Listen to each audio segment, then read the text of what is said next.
one disposable black glove, receipts from Walmart and Marshall's, dust container from a vacuum, 12 possible hairs, one Fire TV stick, one possible animal hair strand, one computer tower, one item with dark red spot, two cuttings of an uncased pillow with reddish, brownish stain, and mattress covers as well. Curious, interesting, but telling. There's got to be more to it, and the person who knows that is Casey Jordan. She's a criminologist, an investigative profiler, and a behavioral analyst. Casey, you saw the list. Sure. You know the other details in this story. What do you make of that list and what they actually might have gotten out of those items? Well, I think we're all waiting with bated breath to find out the results of the forensic testing. Those reddish brown spots have got to be blood, and we want to know whose DNA is associated with that blood. I mean, if it is any of the victims, this is really bad for Brian Kohberger. But even if it's just his own blood, the question is, why is he bleeding on a mattress cover or a pillowcase? Oh, could he have cut himself?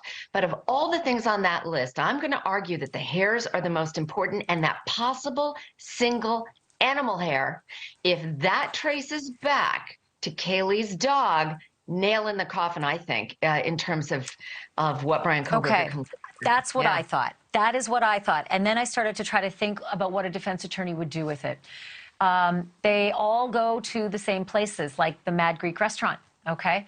And I know that my dog Atlas sometimes has some sheddings that are on my clothes, and I might have sat at the Mad Greek restaurant, and the person who sat down after me might have had that transferred. I mean, you know how it works, right? There's the possible, then there's the plausible. But that would be one of those that somebody would raise in court and say, well, he's been to the same places that they have, and they might have transferred that to any number of places around Pullman and Moscow.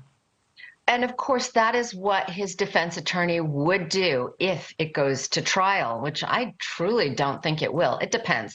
The point is it reasonable to a juror to think that an animal hair from the victim, Kaylee's dog, went to the pizza parlor with her, ended up on him and back at his place, and by the way, he is accused of killing this woman.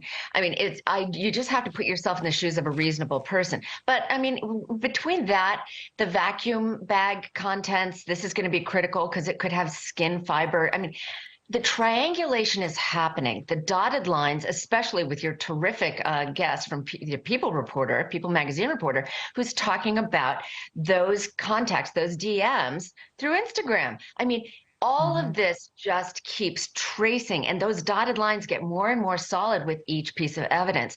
I'm curious also about those receipts from Walmart and from Marshall's. Yes.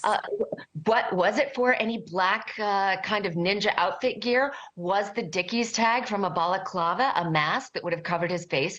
I mean, I think that there's going to be some bombshells when we get more details. And we know they're doing all the holdbacks in case this goes to trial. But I think that the things that they got from that apartment are definitely going to start coloring in, if you will, the outline that is being drawn every single day. I mean, it just keeps mounting this evidence. And if Brian Kohberger had this idea that he was going to blame a second party, a third party, and go, oh, you know, have you arrested anyone else for this case? And of course, we know his defense attorney wanted in her discovery to know everything about a co-defendant.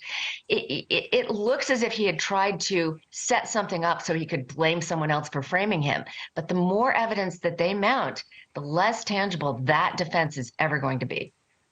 I'm with you on the why would you keep, you know, something with blood on it in your apartment, even if it is you bleeding. Again, this is several weeks after the actual crime itself. I think these things were seized on the 30th. Yeah. Right. So it's about 6 weeks after the crime. Very strange that there would still be blood on anything anywhere around a criminologist's apartment if he's guilty. But then that vacuum. I was also thinking about the vacuum and where that vacuum had been. And I think there's reporting as well that his car in Pullman had been cleaned. And it certainly had been cleaned in Pennsylvania. But I would be fascinated to know what's in that. But what about the Fire stick, the Fire TV stick? I know about computer towers and I know about searches. I'm going to talk about the searches in the Anna Walsh case in a moment. But what do you make of the Fire TV stick? Have you seen that happening lately in criminal cases? No, I really haven't. And of all the things on the list, I think I discount that the most. I mean, I think that they can probably track what he is doing through the Fire Stick, with his online, with his activity. A lot of people use the Fire Stick not just they want to know what he's been watching on TV. But, listen, Big Brother is everywhere. The Fire Stick could be storing all kinds of things about his searches while he's using it that could be interesting to them. But again, it keeps mounting. And, we're going to see what happens. I really remember he left a month after the killings. He left in mid-December to go back home. Then they got to the apartment, 2 weeks after that. I've interviewed serial killers, Ashleigh. They are totally pumped with adrenaline for the first few days after the killing. And then as that subsides, they're overtaken with a sense of confidence that they got away with it. And that's when they start relaxing. So when we think of all the stupid mistakes that Kohberger could have made, if indeed he's factually guilty, it doesn't surprise me that he got sloppy just before he headed home for Christmas. Thank you for watching. Go to newsnationnow.com to find NewsNation on your television provider. And don't forget to click the red subscribe button below to get more of NewsNation's fact-driven, unbiased coverage.